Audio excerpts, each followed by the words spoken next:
When I arrived with my daughter to meet her fiancé and his parents, they opened the door and sneered, "Oh, here comes our beggar father-in-law."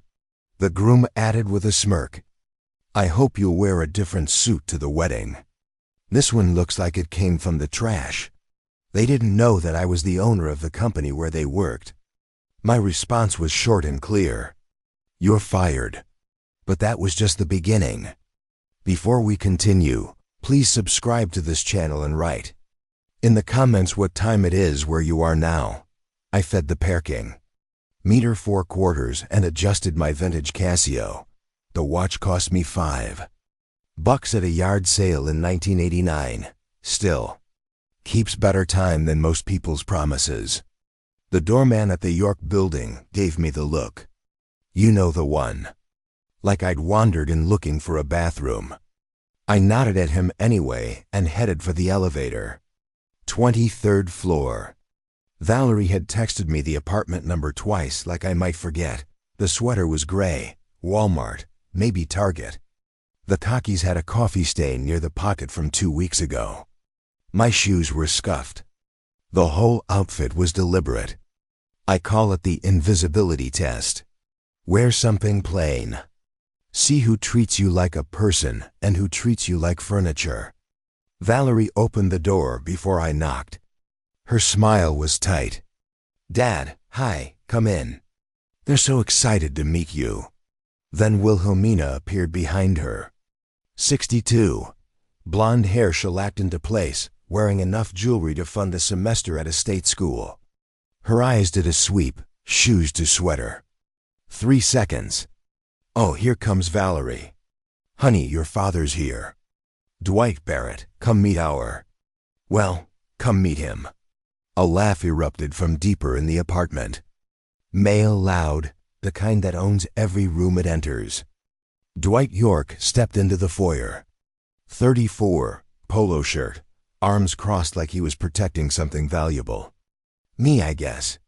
Wow, so this is him. I mean, Valerie showed us photos, but... An older man appeared next. Silver-haired, uncomfortable, Barrett. He started to say something, but Wilhelmina cut him off. "Oh, don't be rude, Barrett. Come in. Come in. We don't judge people by their circumstances." I stepped inside. White marble floor, modern art on the walls, the kind that costs 5 figures and means nothing. Wilhelmina disappeared toward the kitchen, probably fleeing. Dwight was still grinning. "Just hoping you've got something better for the wedding, man. That sweater looks like it came from a dumpster." Funny thing about dumpster diving. You learn to spot real trash pretty quickly. "Where do you folks work again?" I kept my voice conversational. Valerie mentioned something about finance. Wilhelmina's posture straightened as she returned. "Pride does that. Silver Peak Financial Group. I'm Director of Compliance. Barrett is Regional Supervisor. Dwight manages the mid-level accounts team, Silver Peak." I nodded slowly. "Right. Sterling Executive Search placed all 3 of you." Dwight's grin faltered. "What's Sterling Exec?" "Wait, are you saying..." "I'm saying you're fired. All 3 of you. Effective Monday." Barrett's wine glass slipped. Didn't break. Just hit the marble and sent red liquid splashing across their white entryway.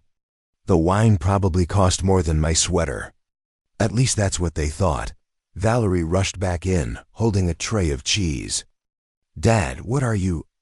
This isn't funny. You can't just... This is illegal." Wilhelmina's voice climbed an octave. "We have contracts.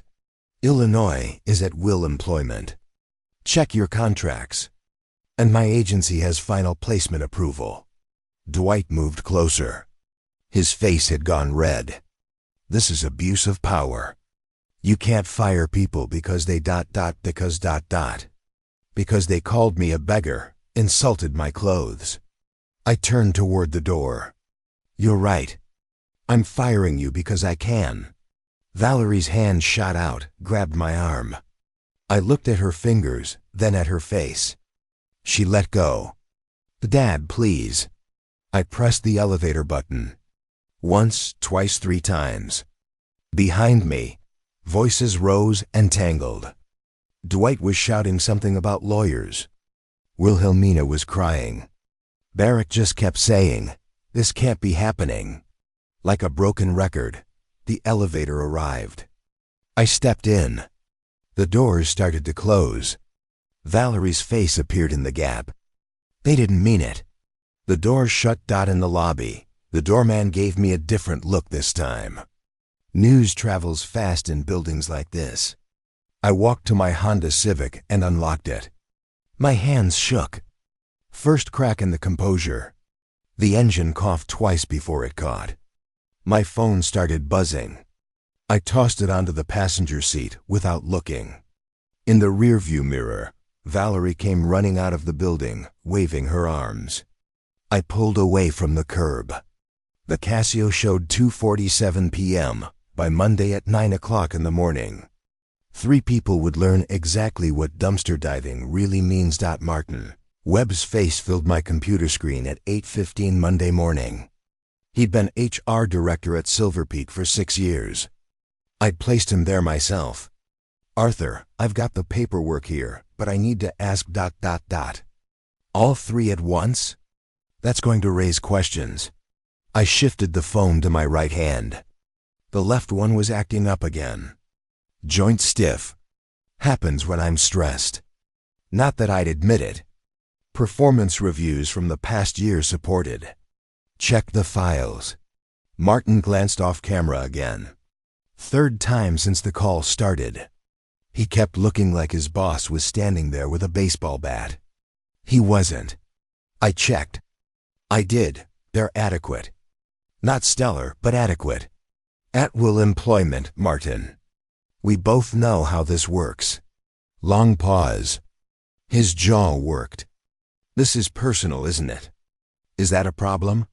He sighed. On the screen, his shoulders dropped. No, your agency's placed 42 people with us in 5 years. We're not going to risk that relationship. Good talk. I closed the laptop harder than necessary. Only sign of satisfaction I'd allow myself.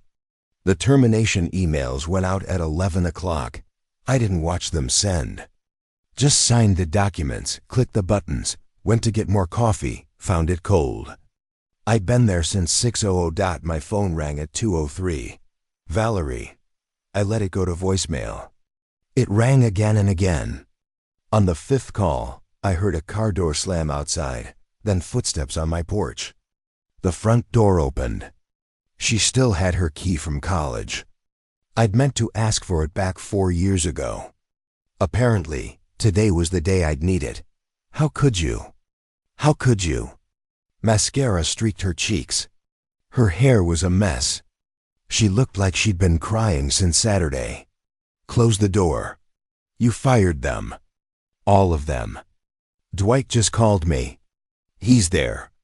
My wedding is in 3 months. Sit down. I won't sit down. You're destroying my life because of what?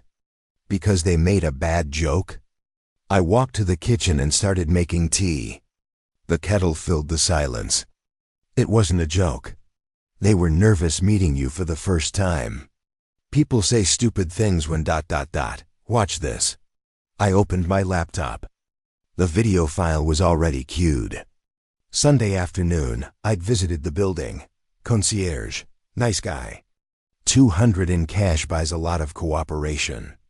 The doorbell camera had caught everything. Valerie stood behind my chair. On screen, the apartment door opened. Her younger self appeared, smiling. Then Wilhelmina, then the words, "Oh, here comes our beggar father-in-law." Valerie's hand rose to her mouth. The video kept playing, Dwight's laugh, his comment about the dumpster, Wilhelmina's voice dripping with condescension about not judging people by their circumstances. I'd been in the kitchen getting drinks the first time, missed the worst of it. She watched it through once, then hit replay, stopped it on Dwight's sneer. Dumpster. The word hung in the air.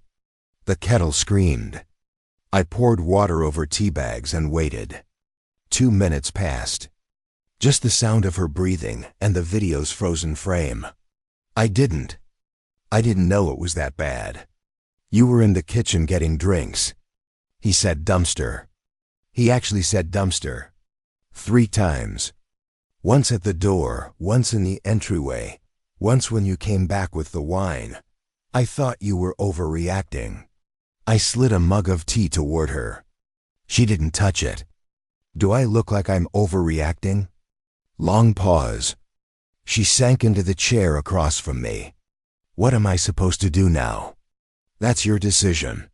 My phone buzzed, then again. 6 messages in 30 seconds. I left it on the counter and went to put away the tea. When I came back, Valerie was watching the video again, 4th time through. She kept pausing it, rewinding, watching Dwight's mouth form the words. They'll lose the apartment, she said quietly. They can't afford it without income, probably ... My wedding was in June. I remember everyone's invited. 200 people. The venue's paid for. I sat down, sipped my tea. It was too hot, but I drank it anyway. You could postpone or cancel that too. She closed the laptop, stared at it like it might explode. Mom would have handled this better. Your mother would have set his car on fire. Almost a smile. Almost. You miss her. Don't mention your mother. You brought her up. Fair point. My phone lit up again. I glanced at it. Unknown number. Local area code. The message preview showed on the lock screen. You made a big mistake, old man. This isn't over. Dwight had to be. I picked up the phone, carried it to my collection shelf, and set it down next to a 1960s Bulova I'd bought at a rummage sale. $3. That watch still keeps perfect time. Some things you can't judge by their packaging. More buzzing. My phone danced on the shelf. 5 messages. 6. 7. Aren't you going to check those? Valerie asked. No. She stood, walked to the door, stopped with her hand on the knob, opened her mouth twice without sound coming out. I need to think. I nodded. She left. I watched from the window. Her white Audi sat at the curb, idling. Dwight had insisted she lease it. The payments ate half her paycheck every month. She didn't drive away, just sat there, hands on the wheel, engine running. My phone kept buzzing. I ignored it. At 4:37, my laptop chimed. Email notification. Facebook. I don't use Facebook, but I have an account. The algorithm thinks I want to see everything. The post was from Dwight York. All caps. Attention Chicago business community. Arthur Sterling of Sterling Executive Search is a corrupt manipulator who uses his position to destroy innocent families.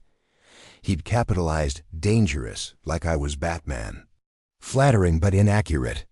Batman had better PR. I read the whole thing. It got worse. Accusations of abuse of power, claims of ethical violations, a call to boycott my agency. At the bottom, 47 shares already. My phone buzzed again. This time I looked. Willow, my other daughter. She's in Kenya saving lives and dodging wildlife. Val told me what happened. Dad, really? You would have done the same thing. I would have punched him. You're more creative. That's why you're in Kenya saving lives and I'm in Chicago ending careers. Mom would have been proud. Also horrified, but mostly proud. Don't mention your mother. Too late. She's laughing in whatever dimension she's in. I put the phone down. Outside, Valerie's Audi finally pulled away from the curb. Slow, hesitant, like she wasn't sure which direction to go. The Bulova on my shelf ticked steadily. $3. Best investment I ever made. My phone buzzed one more time. Another message from the unknown number. I didn't read it. Just watched the street where Valerie's taillights had disappeared and wondered how long it would take for her to figure out what I'd known since Saturday. Some trash doesn't belong anywhere near your family. The rain started Tuesday morning. I watched it streak the windows at the gauge while Burke Patterson tapped his pen against his coffee cup. $1.15 coffee. He orders that when he's about to tell me something I won't like, it's his tell. You fired them. That's done. Legal, clean, defensible. Burke spread his napkin across his lap like we were having a pleasant breakfast. Why am I here? Because firing them isn't enough. The pen stopped tapping. Arthur, I've known you 15 years. This isn't like you. They called me a beggar in front of my daughter. I read the footage transcript Valerie sent me. Yeah, there, doesn't mean you need to. I'm not asking permission. I'm asking for a pie recommendation. Burke sighed, set down his cup, picked it up again. Petra Stone, former FBI white-collar division. Expensive, thorough, discreet. Set it up. He made the call right there. By 2 that afternoon, I was sitting across from Petra in her West Loop office. The place looked like a conspiracy theorist's dream. Whiteboards, photos, string connecting things. Except everything actually connected. Unsettling. She slid a folder across her desk. Dwight York, BMW 7 Series, 2023. 45,000 still owed. Payments $380 a month. He's 2 months behind. How'd you get this in 2 days? I'm good at my job. You want to know or you want to stay legal? Point taken. She kept going. Wilhelmina York's credit score dropped 80 points in 6 months. Cards maxed at 30 grand. Nordstrom, Neiman Marcus, Cartier. She's trying to look rich. She's succeeding at going broke.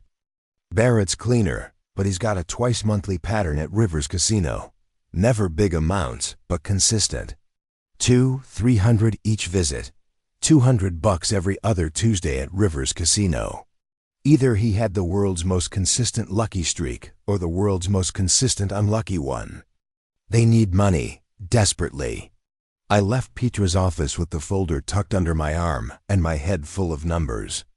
Back home, I spread everything across my desk. 3 piles, 1 per target. My left hand ached, stressed as that. So I switched to organizing with my right. My phone rang at 7. Willow's face filled the screen from 7,000 miles away. Bright Nairobi sunshine behind her. So Dad, how's your villain arc going? I'm not a villain. You fired 3 people for being rude. That's pretty villain adjacent. They humiliated me. They're idiots, you're not. That's supposed to be the difference. I sat down. My desk chair creaked. You think I went too far? I think you went exactly as far as Dad goes, which is, you know, scorched earth. She grinned, but her eyes weren't smiling. Mom would have been proud, also horrified, but mostly proud. Don't mention your mother. Too late. She's laughing in whatever dimension she's in. After we hung up, I sat motionless for 2 full minutes. The laptop glowed in front of me. Doorbell footage paused on Dwight's sneer. I hit play, watched it through again. Dumpster, the word echoed. Willow asked if I'd bought a cape yet. I told her capes were impractical in Chicago wind. She said that was my problem. No commitment to the aesthetic, but maybe she had a point about the villain thing. My phone buzzed. Petra, got the job application list. Dwight hit 12 companies in 3 days. And 6 auto rejections, 3 pending, 3 want references. Who do they list for references? His old boss at Silver Peak. Your buddy Martin. He won't give a good one. Legally, he can only confirm dates of employment, but tone matters. I'll handle it. Handle it how, Arthur? I stared at my phone. The typing indicator appeared, then disappeared. I set it down without answering. 11 p.m. came. I'd poured 2 whiskeys. Unusual for me, but the day had been long, and my hands still ached, and Willow's words kept circling. Villain arc, scorched earth. I opened my email, pulled up Petra's list of companies where the Yorks had applied, started typing. Dear hiring. Manager. I feel obligated to share concerns about candidate. Reliability and professional judgment based on previous placement experience. Professional, vague, necessary. I sent the first one, then the second. The words came faster, keys clicked louder. No pauses to edit, just righteous clarity. By the time I finished the sixth email, 15 minutes had passed, and I felt satisfied in a way I hadn't since Saturday. I paused to look at the framed photo of Martha on my desk. Her kind eyes seemed to look right through me. I know, I whispered to the empty room. You would have just cooked them a meal so good they'd choke on their guilt. But I can't cook like you, Martha. I only know how to protect what's mine, and right now, that means burning down the weeds before they choke the garden. I closed the laptop, went to bed. Wednesday morning at 6:45, I woke to my phone buzzing, email notification. Subject line, FWD, concerns about your inquiry. Ethics question. My stomach dropped. Janet Reeves, HR Director at Mercantile Trust. Below her forwarded message, someone had written, "Does anyone else find this inappropriate?" Sharing with professional network for input. I sat up too fast, head spun. Whiskey and 3 hours of sleep. Scrolled down. The email chain had 7 people on it now. 8. The number ticked up as I watched. Someone had screenshot my message. My phone rang. Burke's name. Not even 7 in the morning. Burke doesn't call before 8 unless it's an emergency. My thumb hovered over the answer button. The bathroom mirror across the room reflected my face, pale, stubbled, older than I remembered looking. The phone kept ringing. Tell me you didn't send warning emails to 6 companies. Burke's voice filled my kitchen through speakerphone. I stood there in pajamas, laptop open on the counter, coffee maker burbling. The carafe wasn't in place. Coffee pooled across the granite. Please tell me you didn't sign them with your agency name and title. Burke was talking about my professional reputation imploding, and all I could think was that the coffee was going to stain the granite. Priorities. It seemed reasonable at the time. At what time? Midnight. After how many drinks? 2 whiskeys. Jesus, Arthur. Don't just tell me how bad it is. LinkedIn. Bad. Viral. Bad.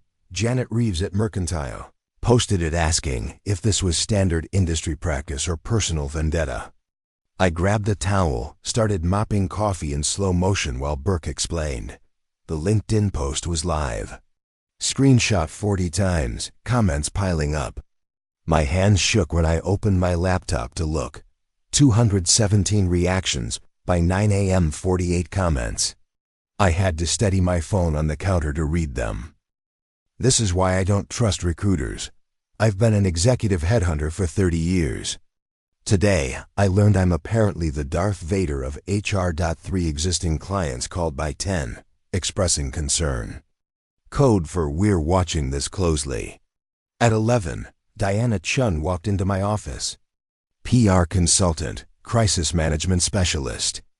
She took one look at my desk, 3 empty coffee cups, printouts of the LinkedIn post covered in red pen marks, and physically removed my phone from my hand.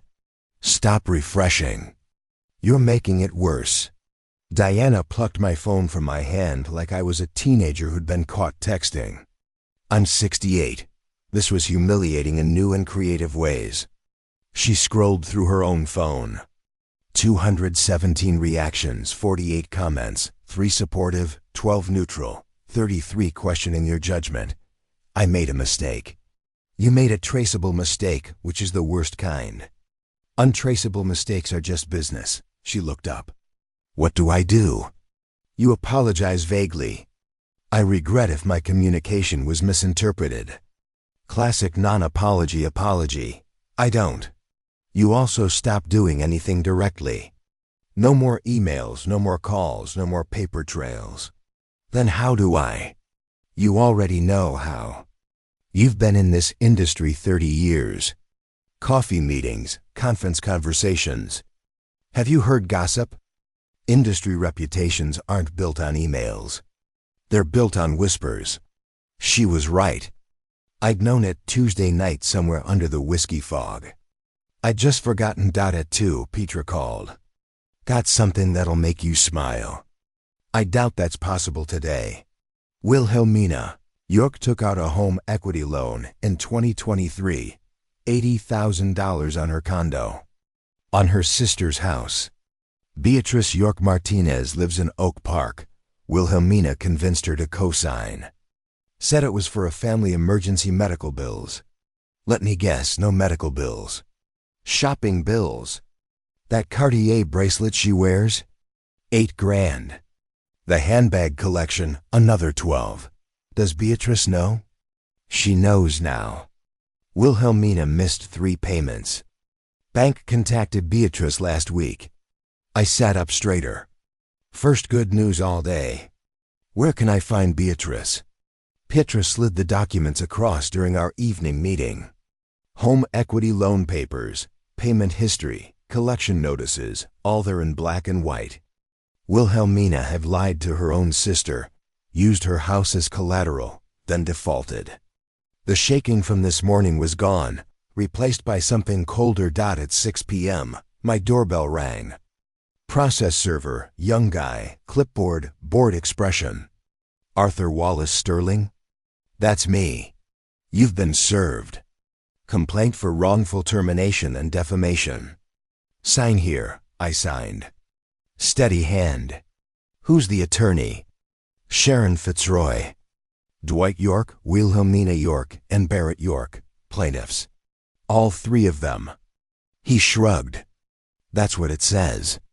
Have a nice evening. I laughed. Actual laugh. Too late for that. The process server wished me a nice evening after handing me a lawsuit. Either he had incredible irony game or truly didn't care about context. I respected both options. I carried the papers to my desk, set them next to the 1960s Bulova from my collection. That watch cost $3, still perfect. Burke called at 7:30. You got served 20 minutes ago. Wrongful termination and defamation. Sharon Fitzroy representing. She's competent. Can they win? Wrongful termination? No, Illinois is at will. You had placement authority. Documentation is clean. Defamation? That LinkedIn situation doesn't help. What's it going to cost me? Time, stress, and probably 30 grand in legal fees. Maybe a settlement to make it go away. I'm not settling. Arthur, they humiliated my daughter. Fired? That was mercy. This is what they actually earned. I hung up, stared at the lawsuit papers. Across the desk, the Bulova's second hand swept steadily. Tick, tick, tick. Mechanical, precise, patient. My phone buzzed. Text from Valerie. First communication since Monday. I saw the LinkedIn thing. Dad, what are you doing? I typed fixing the mistake.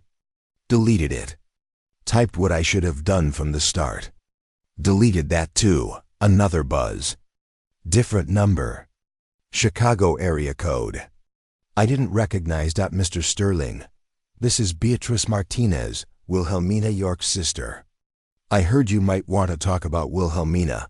I definitely want to talk about her. I stared at the message. The Bulova kept ticking. I'd bought that watch at an estate sale in 2019. The seller thought it was broken. Arthur knew better. It just needed the right person to wind it. My fingers moved across the keyboard. Outside, Chicago's evening traffic hummed. Somewhere in this city, Dwight and the Yorks were celebrating their lawsuit, believing they'd gained the upper hand. They didn't know about Beatrice yet. They didn't know about the other things Pietra was still digging up. They thought winning a skirmish meant winning the war. I'd learned better during 30 years building my agency. One careful placement at a time, I texted Beatrice back. Tomorrow morning, 9 a.m., do you know the gauge on Michigan Avenue? Her response came in 5 seconds. I'll be there. And Mr. Sterling, I'm bringing receipts. Beatrice Martinez's kitchen smelled like coffee and vindication. She slid a manila folder across her table, thick with bank statements. Each loan payment highlighted in yellow. $80,000, that's what she took. Told me it was for Mom's cancer treatment. Your mother didn't have cancer. Mom died in 2019. Heart attack. Quick. No hospital bills to speak of. I'm sorry. She laughed. Hard, bitter sound. Don't be sorry. Be effective. That's why you're here, right? The statements told the story. Beatrice had paid every installment, drained her retirement savings to keep her house safe. Wilhelmina had sent $200 once. She sent $200 like she was tipping a valet. I suppose she thought Beatrice should be grateful. Beatrice was grateful for clarity. I left Oak Park at 10:30, folder under my arm, and started making calls from my car. Patricia, it's Arthur Sterling. Yes, too long. Listen, you've got a candidate pool lately from Silver Peak. Financial. Just wanted to mention those recent departures were complicated. At-will situation, but context matters. 15 calls over 7 days. Never direct, always colleagues catching up, always the same vague concerns about professional judgment. By Thursday morning, the pattern was clear. Dwight had applied to 23 companies, 22 auto rejections, 1 interview scheduled. I knew about that interview, Petra's surveillance work. I also knew the HR director conducting it, Stephen Rowe, VP I'd placed at the company 4 years ago. So I scheduled my own meeting, same coffee shop, same time. Intelligentsia at 10:45 a.m. I spent 20 minutes picking the right suit. Not the most expensive. That would be crude, but expensive enough that Dwight would notice. Expensive enough to make a point. The Tom Ford felt different than the Walmart sweater. Felt like Armor. Stephen arrived first. We shook hands, ordered coffee, settled into the corner booth. I adjusted my cufflinks. Small gesture, but Dwight would see it if he looked.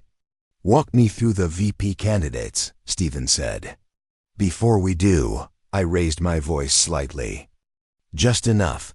I should mention you'll probably see some applications from candidates recently separated from Silver Peak. I can't speak to specifics, but there were professional judgment concerns. Stephen leaned forward. Sterling placed them originally, right? We did, which is why I feel responsible for flagging that placements don't always work out as hoped. Noted.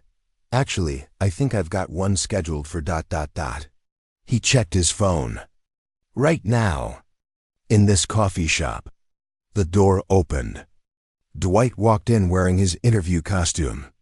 Blue blazer, leather portfolio, forced confidence. His eyes swept the room and stopped on me. His coffee cup stopped halfway to his mouth. Liquid sloshed over the rim onto his portfolio. He knocked his coffee over trying to eavesdrop. For a guy who managed mid-level accounts, he had terrible hand-eye coordination under pressure. That should have been on his performance reviews. I met his eyes for half a second. Acknowledgement and dismissal in one glance, then back to my phone. He approached our table. Sterling? I looked up, mild surprise. Dwight, what brings you here? You know exactly what brings me here. Stephen shifted in his seat. Do you two know each other? My daughter was briefly engaged to Dwight. The engagement ended. The engagement ended because circumstances changed. Stephen, this is awkward. Maybe we should reschedule. Stephen was already texting, typing so fast I thought his thumbs would cramp. Corporate executives have gotten very good at canceling things politely. It's practically an art form. Actually, yes, let me ... He stood. Arthur, I'll call you later. I stayed for another 10 minutes, finished my coffee, checked my emails. Dwight sat at his table 15 feet away, surrounded by portfolio materials, watching me. When I walked out, I didn't look back. My phone buzzed in the Perkin garage. Text from Petra. Interview canceled via text. He got it. In my Tesla, not the Honda Civic from that first meeting, I pulled up the ongoing surveillance report. Dwight's bank balance, $847. BMW payment due in 6 days, $380. The math didn't work. Another buzz. Dwight and Wilhelmina's text chain, live feed. He was there. At the interview, who was where? Sterling. At the coffee shop talking to the guy I was supposed to interview with. Coincidence? No, he knew. I watched the text appear in real time. This was the moment. The moment they understood. This is him. He's blocking everything. Can he do that? He is doing that. I set the phone down, started the engine. The Tesla was silent except for the soft hum of electronics. I'd bought the car last year, paid cash. The salesman asked if I wanted to finance it. Better for my credit score, he said. I told him I didn't care about my credit score. I cared about owning things outright. That's the difference between me and the Yorks. They bought status. I bought freedom. My phone buzzed again. Unknown number. Mr. Sterling. This is Nordstrom Collections regarding account ending in 472. Wrong number. That was Wilhelmina's account. They'd gotten my contact somehow. Probably as next of kin or emergency contact from when Valerie was still engaged. I deleted it. Not my problem. Then another text. Dwight to Valerie. I need time to think. Please don't contact me. Wait. Backwards. Valerie to Dwight. I'd misread it. My phone buzzed again. Dwight's response just now. We need to talk. It's about your father's money. I sat in the parking garage for 10 minutes watching that message. About your father's money, not about us. Not about the relationship, about money. Petra's folder sat on my passenger seat. Inside was more than financial records. There were text screenshots from 6 months ago. Dwight and his friend Trevor discussing Valerie like she was a stock option. I'd read them yesterday. Made my stomach turn. Now seemed like the right time to share them. I texted Valerie. Can you come by my house tomorrow?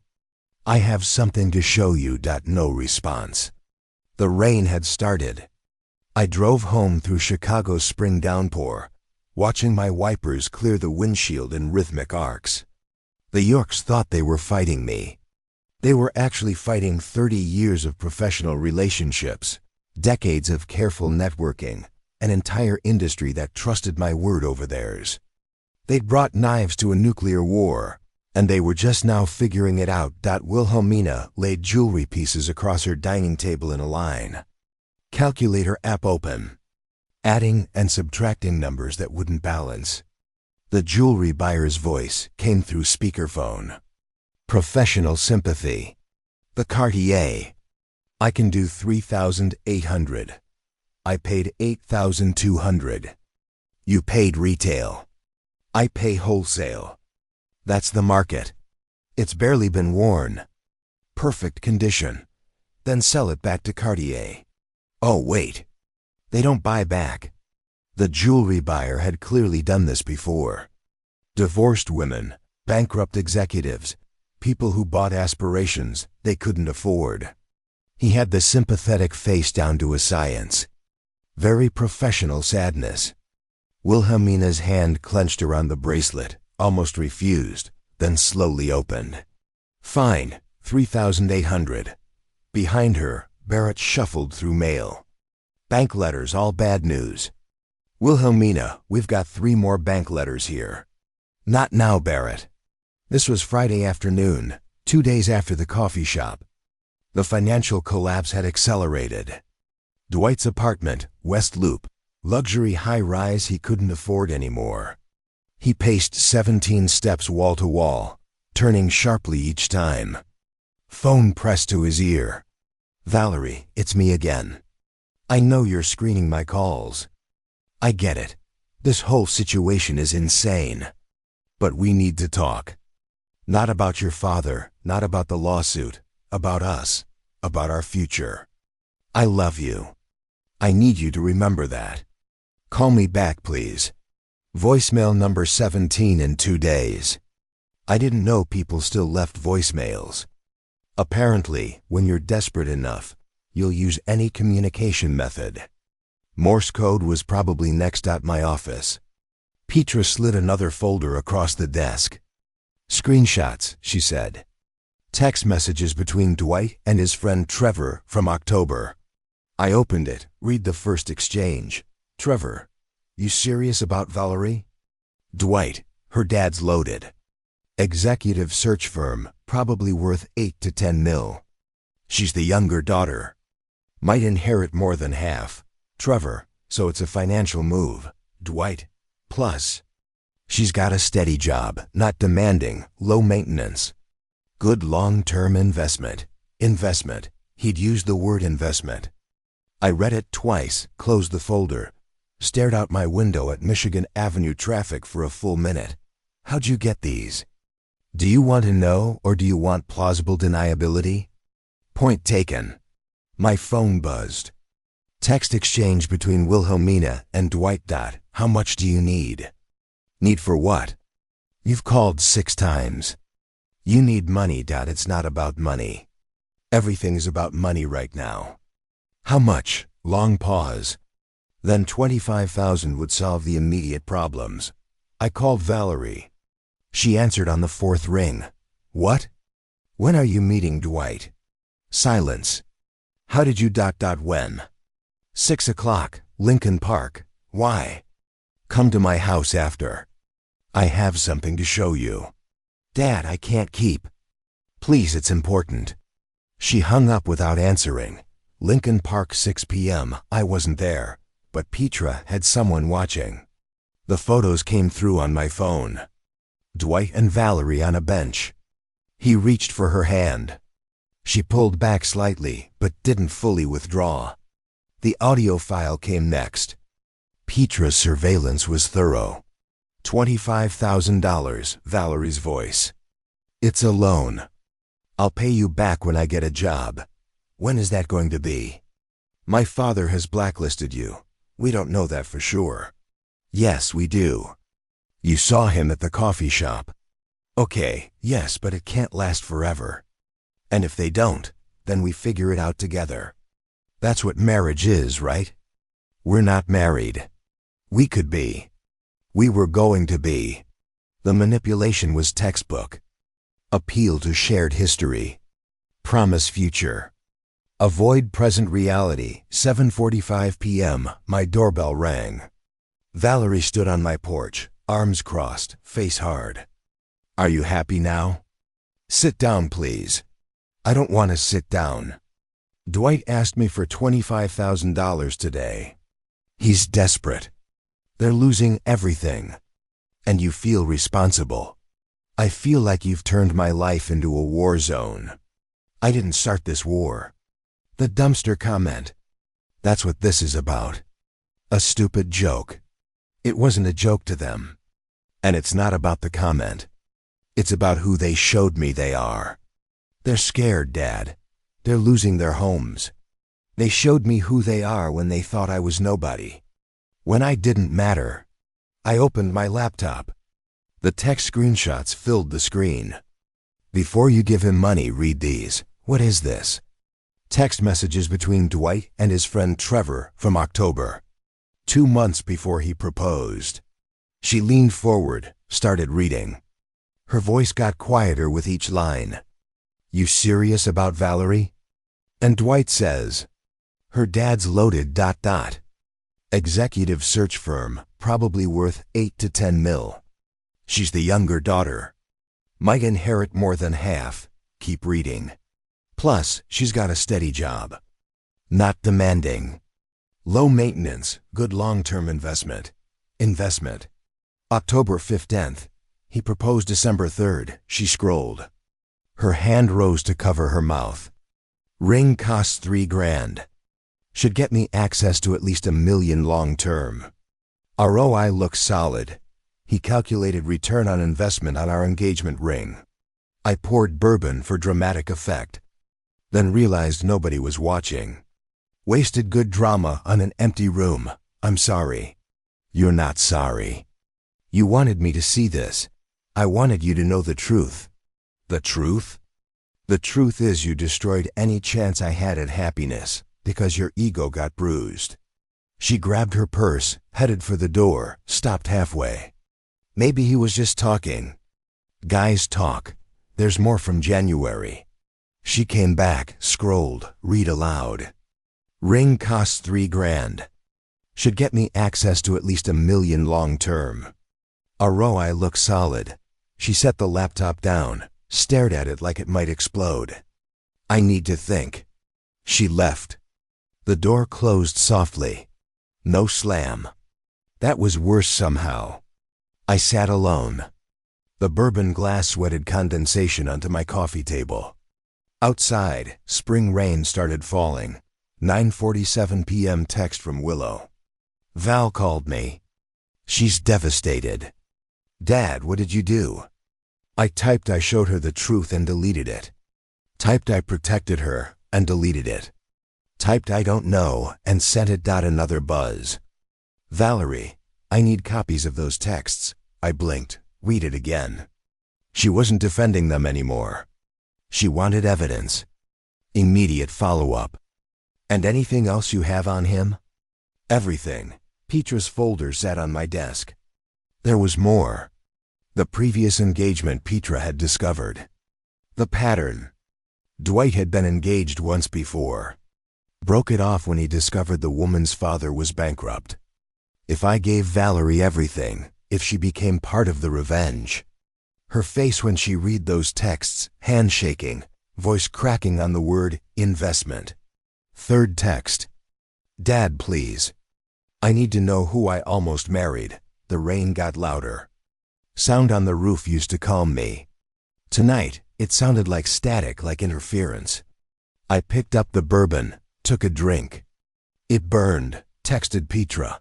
Send me everything on Dwight. The engagement history. All of it. Then Valerie. Come over tomorrow morning. Bring coffee. This will take a while. The rain kept falling. Somewhere in Gold Coast, Wilhelmina was counting jewelry money. That wouldn't be enough. Barrett was probably at Rivers Casino hiding. Dwight was maybe realizing his play for Valerie's sympathy had gone silent. And Valerie was learning that the man she'd loved had priced her out like a commodity 6 months before proposing. I'd won. The Yorks were collapsing. Everything was working. So why did the bourbon taste like ashes? Valerie arrived at 8:45 Saturday morning with 2 coffees. Hers was already half empty. Mine sat untouched on my desk, going cold while we spread Petra's initial file across the surface. The texts were bad enough, but you said there's more. There is. Petra found something yesterday. I wanted to wait until. No more waiting. Just show me. I slid the photo across. Garden party, formal attire, couple posing for engagement announcement. The woman looked like Valerie. Same age, same build, same dark hair. Her name is Heather Brennan. Cincinnati pharmaceutical family. Valerie stared at the photo. When was this? 4 years ago. They were engaged for 14 months. And 3 weeks after her father restructured his estate, cutting her inheritance due to a family dispute, Dwight broke the engagement. Her finger traced the woman's face in the photo. The physical similarity was unsettling. I'd noticed it immediately when Petra first showed me. Same type, same target profile. My phone rang. Petra, I've got something. It's big. 10:30, Petra's office. She'd been up all night. Coffee cups covered her desk. The whiteboards behind her showed timelines. Financial records, relationship patterns. Heather Brennan. Age 28 at the time, now 32. Father is Roland Brennan. Former CEO of Medipharm Solutions. Dwight met her at an industry conference in 2020. Valerie sat forward. How did you find this? Background check flagged an address in Cincinnati on his credit report. I started pulling threads.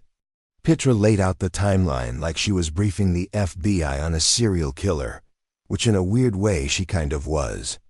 Serial relationship killer. Does that count? 6 months dating, engagement in March 2021, wedding planned for June 2022. In April 2022, Roland Brennan had a falling out with Heather over her career choices.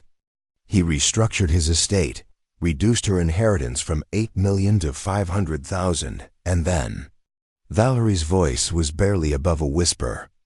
Dwight broke the engagement. May 3, 2022, cited incompatibility and different life goals. That's 3 weeks. 21 days to be exact. I put the two engagement photos side by side. Dwight with Heather. Dwight with Valerie. Same smile, same pose, same calculated distance between bodies. The man had a template. By 1 p.m., Wilhelmina York walked into the Chicago Police Department's 18th District. She dressed for the police station like she was attending a board meeting. Full designer suit, statement necklace. The desk sergeant asked if she was someone's lawyer. Detective Santos took her complaint in a small interview room. Petra had someone watching. We got the summary by 3. Mrs. York, you're claiming Arthur Sterling is harassing your family. He's destroying our lives. He fired us. He's blacklisting us from jobs. He's turning people against us. Did he threaten you physically? No, but has he contacted you directly since the termination? Well, no, but he's behind everything. She brought a 3-page typed complaint with footnotes. Footnotes? I've investigated actual stalking cases with less documentation. She'd clearly been planning this. Santos called me at 3, professional voice, but I could hear the skepticism. Mr. Sterling, Wilhelmina York claims you're engaged in a harassment campaign against her family. I terminated their employment from a company where my agency had placement authority. That's documented and legal. Have you had any contact with them since? One accidental encounter at a coffee shop where I was meeting a client. Accidental? Chicago is a small town in some circles. Detective, I run an executive search firm. People call me for references and professional opinions. I give honest assessments. Honest or vindictive? Is there a difference when the assessment is accurate? He closed his notebook by 4 o'clock, called me back at 5 to say the complaint was dismissed. No evidence of illegal activity, civil matter at best. Warning to both parties to maintain distance. Meanwhile, Petra had arranged the video call. 5 p.m. Valerie sat at my desk, laptop open. Heather Brennan's face filling the screen from Cincinnati. When Petra reached out, I wasn't sure if I should talk, but when she showed me your photo, you look like me. Same age, same type. Valerie's hands twisted in her lap. How did you meet him? Industry conference. Metafarm sponsored it. I was there representing my father's company. Dwight was charming, funny, seemed genuinely interested in my work, not my family. How long before he proposed? 6 months. He said he knew right away. Didn't want to waste time. I thought it was romantic. Valerie's voice cracked. What happened? My father and I had a fight about my career. I wanted to teach. He wanted me to take over the company. He threatened to cut me out of the inheritance. I told Dwight because I thought we'd figure it out together. And 3 weeks later, he sat me down and said we wanted different things from life. I didn't understand until my friend showed me texts he'd sent to his buddy talking about my reduced value and cutting losses early.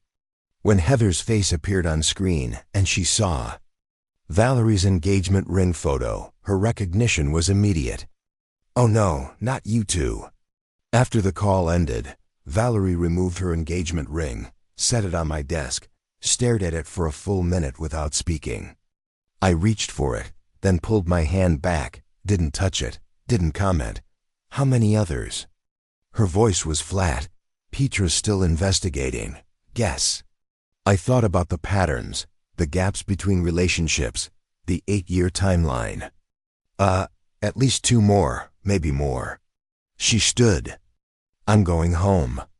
I need to think. After she left, I sat alone with the ring on my desk. Picked it up. 3 carats. Quality cut. Expensive, but not extravagant. Dwight's calculation. Impressive enough, not wastefully large. I thought about Valerie's face during the Heather call. The way her voice broke. The way she removed the ring with shaking hands. I'd wanted to protect her from a bad marriage. I'd succeeded. But the cost? Her faith in love. Her belief that someone could choose her for herself. That was shattered now. My phone buzzed. Text from Willow.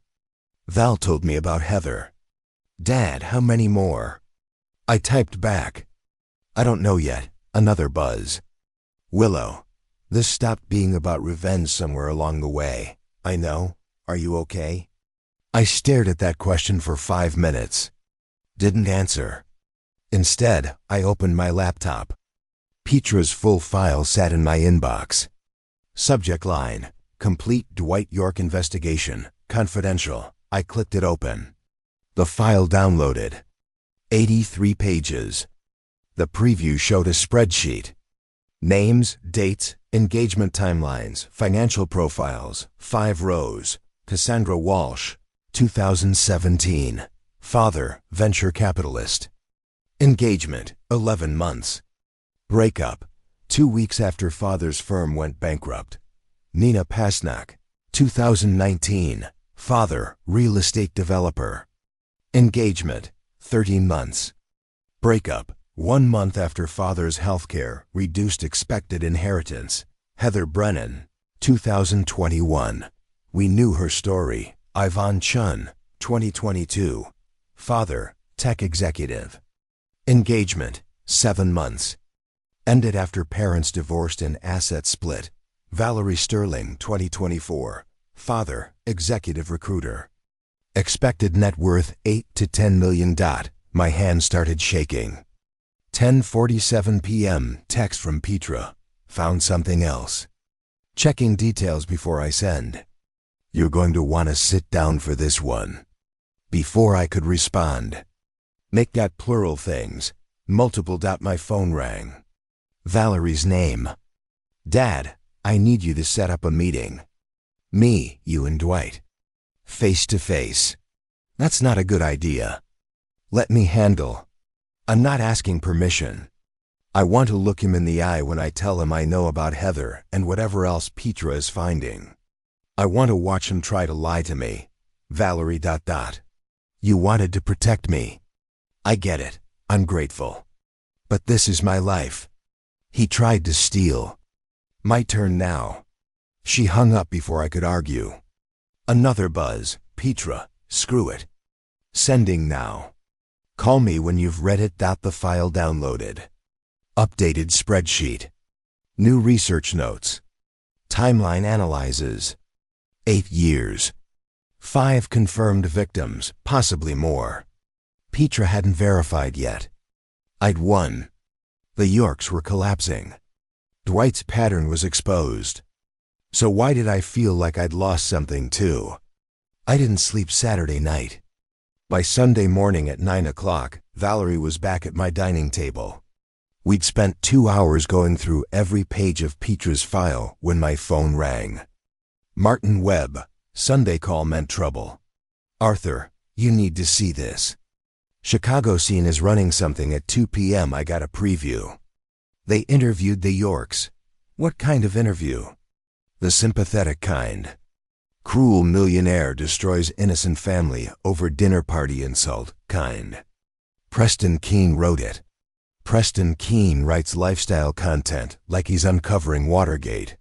Sources say he discovered from the Yorks themselves. Investigative journalism at its finest. Let it make noise. I've got doorbell footage, financial texts, and 5 victims on record. Let them tell their story, then I'll tell mine. 2 p.m., the article went live. Millionaire's Petty Revenge Destroys Family by Preston Keene. Valerie read it aloud while I paced. Wilhelmina York. A dedicated compliance director with 15 years' experience. Describes the devastating moment her family's lives changed forever. Quote from Wilhelmina, "We made a social misstep." One comment. "And he used his power to destroy everything we built." Keep reading. Dwight York, a promising young finance professional, speaks through tears. He actually cried for this guy. I loved Valerie. I wanted to build a life with her. Her father decided I wasn't good enough based on my clothes and my family's income level. He's good. I'll give him that. My phone started buzzing. 3 clients within 10 minutes, each expressing concern. 3 clients called to express concern, which is corporate speak for, "We're watching to see if you're still useful or toxic." I assured them I was still useful. Jury's out on the toxic, 4 p.m. emergency meeting. Burke and Diana arrived within 20 minutes. Diana scrolled through her phone. "This is bad. Your reputation's taking hits. Can we sue for defamation?" Burke asked. "Waste of time. We need a counter-narrative now." Valerie set down her coffee. "Release everything, Valerie ... Everything, Dad. The doorbell video, the texts about me being an investment, Heather's story, all of it." Diana stopped scrolling. "That's the nuclear option. You'll be dragging your daughter's private life into public." "My private life is already a lie. At least the truth is honest." Burke leaned forward. "If we do this, there's no walking it back. Everyone will see everything. How fast can we put it together?" Diana checked her watch. 2 hours. LinkedIn post, video attachments, PDF documents, written statement. I spent those 2 hours typing, revising, attaching evidence. Valerie sat beside me, editing, approving, adding her own statement. I rarely respond to public criticism, but recent misrepresentations require clarification. On March 16th, I visited my daughter's fiance's family for the first time. Within 30 seconds, they called me our beggar father-in-law and said my clothes look like they came from a dumpster. I've attached doorbell camera footage showing the full interaction. Diana read over my shoulder. Link the texts there. I subsequently discovered that Mr. York discussed my daughter in text messages as a financial investment. With good long-term ROI, I've attached those messages. I also learned Mr. York has a pattern of pursuing women with wealthy fathers, then ending relationships when financial benefits don't materialize. Link Heather's statement. Valerie said she gave permission. Ms. Heather Brennan of Cincinnati has provided a statement about her 2021 engagement to Mr. York, which ended 3 weeks after her expected inheritance changed. Her account is attached. My cursor hovered over post for 5 seconds. Valerie reached over, clicked it for me. 6 p.m. The post went live, 6:30. Comments started flooding in. Valerie read them aloud. Her voice shifted from tense to satisfied, to almost gleeful by comment. 50. This is what accountability looks like. Thank you for exposing these con artists. Feel terrible for the daughter, but proud of this father. My LinkedIn post got more engagement in 6 hours than my entire professional history combined. All I had to do was air my family's drama in public. Marketing gold. 8 p.m. Preston Keene posted an update to his article. Editor's note. Additional information has come to light regarding this situation. Mr. Sterling has provided documentation of statements made by the York family, as well as evidence of a pattern of behavior by Mr. Dwight York. These materials are under review.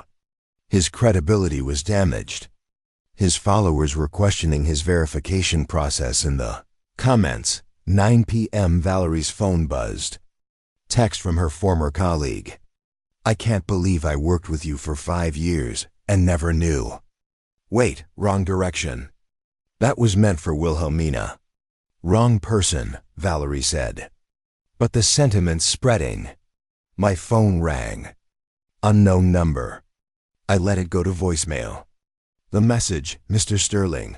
This is Mrs. Patterson from Wilhelmina's building. Several residents have expressed concerns about the situation. We wanted you to know we're monitoring things. The condo board was getting involved. That's when you know the reputation damage is complete. When the HOA gets involved. 11 p.m., my doorbell rang 4 times before I answered. Dwight stood on my porch, swaying slightly, suit rumpled, tie loosened, eyes red. He showed up drunk at 11 p.m. to yell at me for destroying his life. Because nothing says, I'm the reasonable one here, like a drunk confrontation at someone's doorstep. I need to talk to Valerie. I blocked the doorway. She's not here. You destroyed my life. You destroyed your own life. I just showed people what you did over a stupid comment. I called you a beggar. So what? This was never about the comment. It's about who you are. What you did to my daughter, to Heather, to Cassandra, Nina, Yvonne. He stumbled. They were different. Valerie was real. Row 5, that's what she was to you. Row 5 on a spreadsheet. I loved her. You loved her father's net worth. There's a difference. He stood there swaying, mouth working, but no words coming out. Finally, what am I supposed to do now? Start over somewhere else. With someone who doesn't have a father worth $8 million. I can't. His voice cracked. Everything's gone. Job, apartment, Valerie, everything. For a moment I saw it. Genuine human breakdown. Not manipulation, not calculation. Just a 34-year-old man realizing he'd built his entire adult life on sand. Then the moment passed. I'll call you an Uber. I don't want ... I'm calling you an Uber. You're not driving. I used my phone. Waited with him on the porch in silence until the car arrived. Watched him stumble into the back seat. The tail lights disappeared around the corner. My phone buzzed. Valerie, Dwight just texted me. Said he went to your house. Are you okay? I'm fine. He's drunk and sad. I sent him home in an Uber. You sent your enemy home safely. He's not my enemy anymore. He's just broken. 3 dots appeared, disappeared, appeared again. Dad, I'm ending the engagement officially tomorrow. Burke's drafting the letter. You don't have to do that publicly. I want it documented. Legal. Final. No ambiguity. Another buzz. Unknown number. Mr. Sterling. This is Cassandra Walsh. Heather Brennan gave me your contact. I was Dwight's first. Row 1 on that spreadsheet. I'd like to talk. Before I could process ... Another text. Different number. Mr. Sterling, Nina Pasnak here. I just saw your LinkedIn post. I need to tell you what Dwight did to my family. My phone buzzed again. Yvonne Chun, row 4. They were all emerging. All the victims finding each other through my public post. My phone wouldn't stop buzzing. Downstairs, a car door slammed. I looked out the window. Wilhelmina York's BMW parked haphazardly at my curb, hazard lights flashing. She got out, looked up at my house, saw me in the window. 62 years old, overdressed, makeup running. She cupped her hands around her mouth. Where is my son? I opened the window. I sent him home. He's safe. Safe? You destroyed him. You destroyed all of us. You destroyed yourselves. I just held up the mirror. She swayed. Whether from emotion or exhaustion, I couldn't tell. I hate you, I know. She got back in her BMW, drove away. The hazard lights disappeared. My phone buzzed again. 5 women now in a group text, planning to meet, to compare notes, to consider action against White. I sat in my dark living room, phone glowing. The Yorks were destroyed. Dwight's pattern exposed. Future victims protected. But my daughter's engagement ended in public scandal. Her trust and love shattered. Thousands of strangers knew her humiliation. I scrolled through LinkedIn comments. Stopped on one. I feel bad for the daughter. She's a victim too.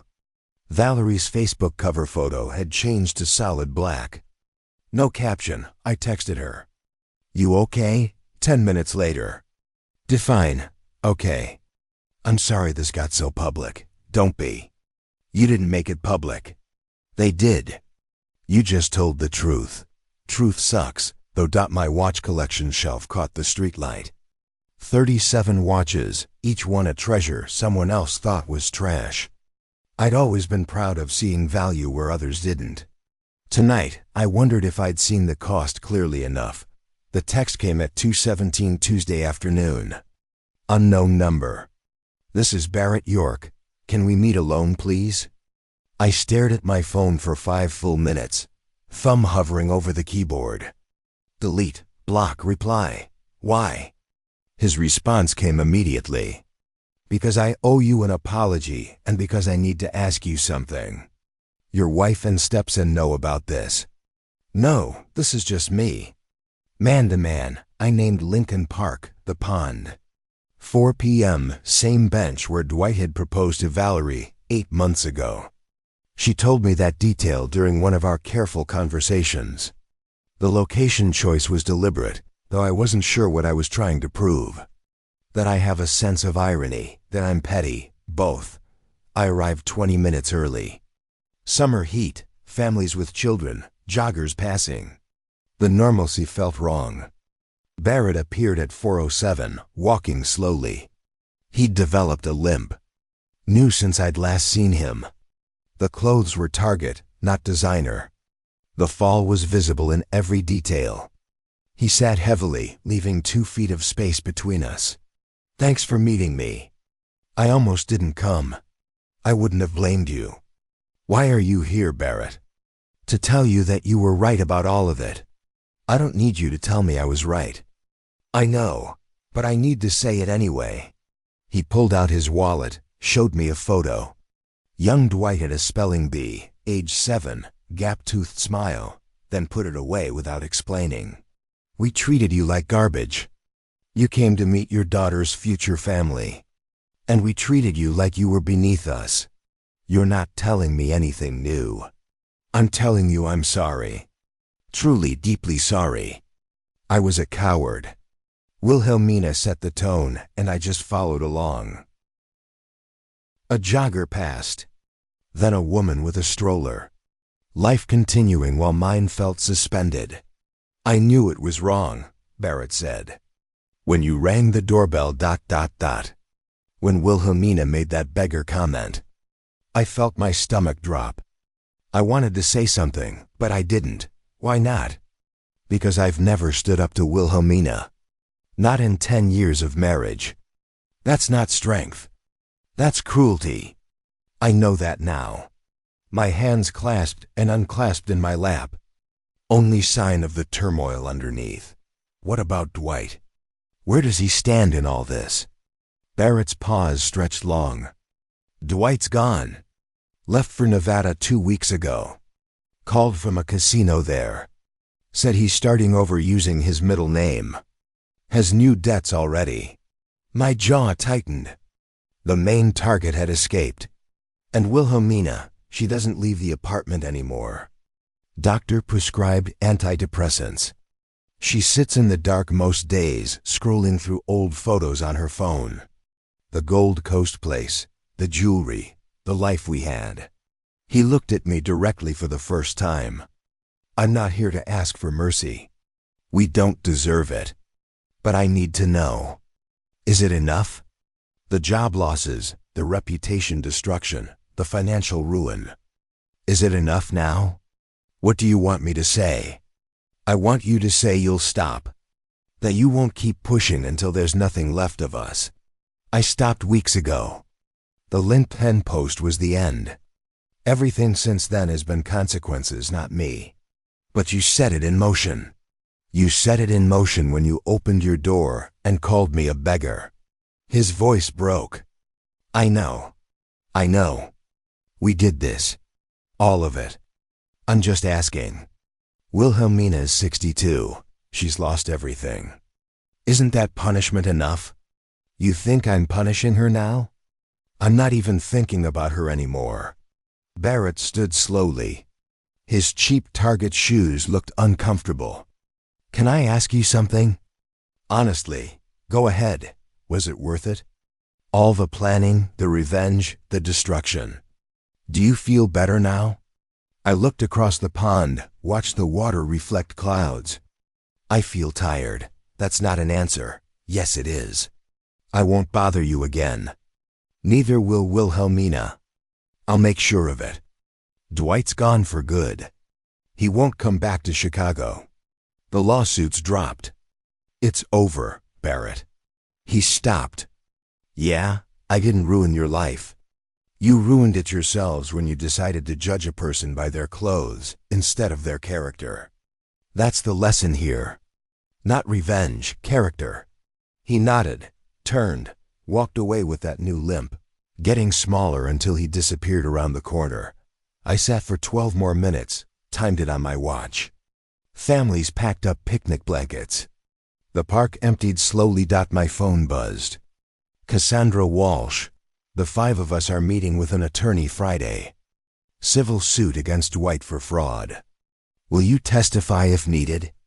I typed yes and sent it. Another buzz. Nina Pasnak. Thank you for exposing him. You saved whoever would have been row 6. I didn't respond to that one. Didn't know what to say. The sun angled lower. I stood, joints stiff, and walked to my car.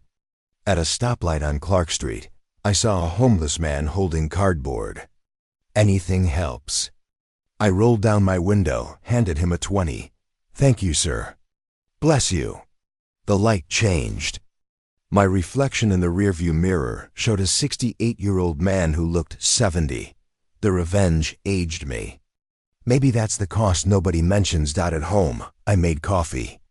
Took Valerie's engagement ring from my desk drawer, set it on the counter. Evidence, artifact, symbol. I wasn't sure which. The doorbell rang at 6:42. Valerie stood there looking worried and tired and older than 29. Dad, she said, we need to talk about what happens next. 3 months later, I cooked chicken. Real effort went into it. Cloth napkins, china plates, vegetables roasted properly.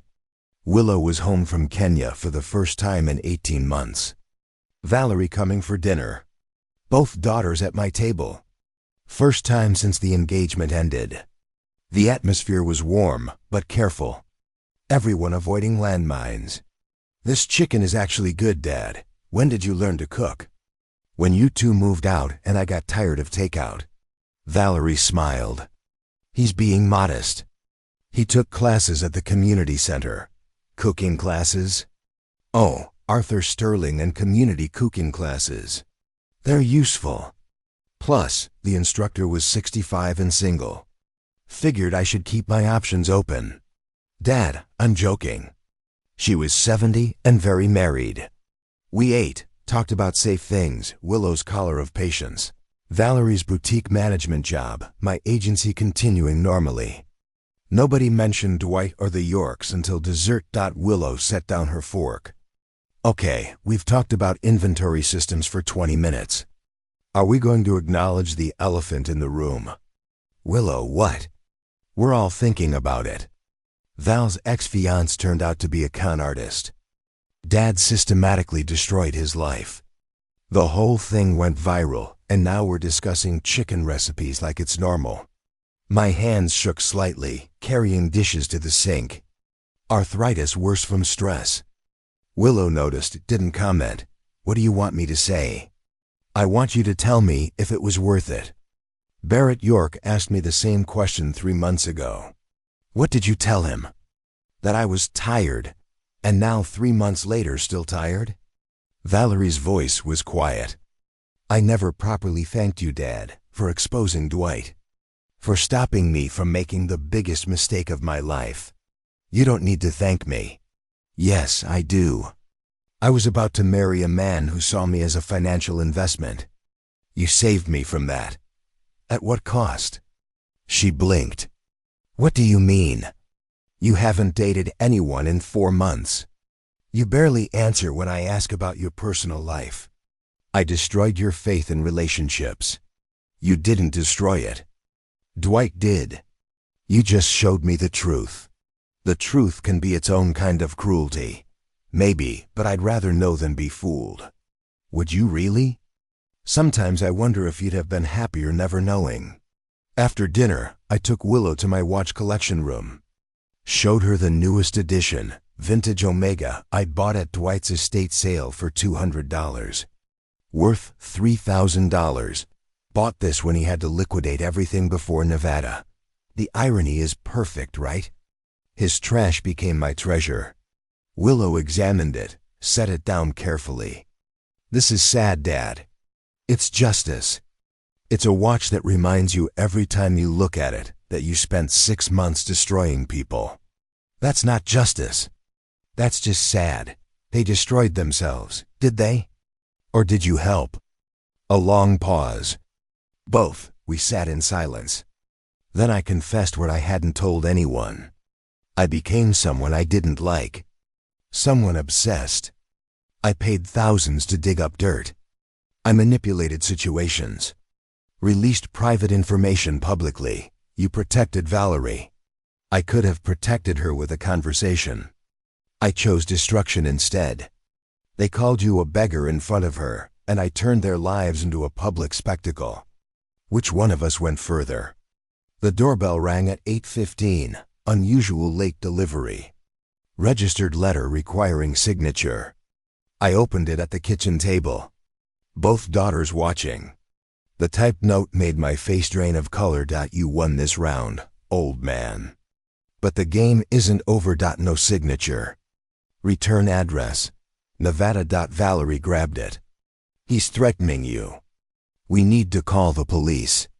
I took it back, folded it carefully, put it in a drawer. No, it's over. I'm done. Just like that, you're letting it go? What's the alternative? Chase him to Nevada? Spend the rest of my life making sure he never succeeds at anything. Some people would. I'm not some people. Not anymore. I was for a while, but I'm choosing not to be now. We moved to the back porch. 3 coffee cups catching the last autumn sunlight. Nobody spoke for several minutes. Willow broke it. You know what's weird? 6 months ago, we were planning a wedding. Now we're just here. Here is better than there, Valerie said. I nodded. Didn't speak. The watch on my wrist was my vintage Casio, not the Omega. I'd chosen it deliberately. Some treasures are about sentiment, not value. My phone buzzed. Martin Webb, client meeting Monday at 9 a.m. They want you specifically. Business continues. Life continues. Are we okay, Dad? Valerie's voice was small. You and me? We're different, but we're okay. Different how? You see me differently now. As someone capable of calculated cruelty. That changes things. You're also the person who saved me from marrying the con artist. Both things are true. Willow's legs swung from the porch railing. So what happens now? Now, I go back to running my agency. You go back to Kenya. Valerie runs her boutique. Life continues. And the Yorks? The Yorks work at a small firm in Evanston. Live modestly and stay out of my life. That's enough. Wilhelmina had sent a 6-page handwritten apology 2 months ago. Genuinely remorseful, accepting full responsibility. I'd read it once, filed it away, never responded. Not from cruelty. I just had nothing to say to her. Barrett sends Christmas cards now from Rogers Park. I don't respond. But I don't throw them away either. They sit in a drawer with Wilhelmina's letter. Evidence of what? I'm not sure. And if Dwight comes back? He won't. And if he does, I'll deal with it. But I'm not going to sit here waiting for it. That's no way to live. We sat on that porch until the streetlights came on. Until mosquitoes drove us inside. Until Willow yawned and Valerie checked her watch. Normal evening, normal family. Except nothing's quite normal anymore, and everyone knows it, and nobody says it. The revenge is over. The echoes remain. That's the truth. Nobody tells you about justice. It doesn't heal the original wound. Just creates new scars. But scars fade eventually. Maybe some truths are better left unspoken. If you like this story, please like this video, subscribe to this channel, and share your impressions of the story in the comments. To listen to the next story, click on the box on the left.